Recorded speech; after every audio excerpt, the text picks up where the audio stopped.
जगातील सर्वात मोठ्या लोकशाही देशात सुरू असलेल्या निवडणूक उत्सवाच्या दुसऱ्या टप्प्यात 13 राज्ये व केंद्रशासित प्रदेशातील 88 जागांसाठी शुक्रवारी सरासरी 63% मतदान झाले। महाराष्ट्रातील 8 जागांसाठी सरासरी 60% मतदान झालेले असून निवडणूक आयोगाने रात्री 11 वाजता ही आकडेवारी अपडेट केली। पश्चिम बंगाल, केरळमध्ये काही ठिकाणी बनावट मतदानाचे प्रकार घडल्याच्या तसेच ईव्हीएम मध्ये बिघाड झाल्याच्या तक्रारी करण्यात आल्या। सध्या काही राज्यात उष्णतेची लाट आहे, त्याची तमा न बाळगता मतदार घराबाहेर पडले। शुक्रवारी सकाळी 7 वाजता मतदानाला सुरुवात होऊन सायंकाळी 6 वाजता ते संपलेही।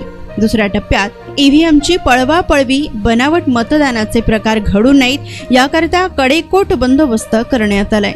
दरम्यान काँग्रेस नेते शशी थरूर, केंद्रीय मंत्री राजीव चंद्रशेखर, अभिनेते अरुण गोविल, कर्नाटकचे उपमुख्यमंत्री डी.के. शिवकुमार यांचे बंधू डी.के. सुरेश, कर्नाटकचे माजी मुख्यमंत्री एच.डी. कुमारस्वामी, अभिनेत्री हेमा मालिनी, लोकसभा अध्यक्ष ओम बिर्ला, गजेंद्र सिंह शेखावत आदी नामवंतांचे भवितव्य या ईव्हीएम मध्ये सीलबंद झाले आहे। तर आता पाहुयात राज्यात कुठे व किती टक्के मतदान झाले आहे।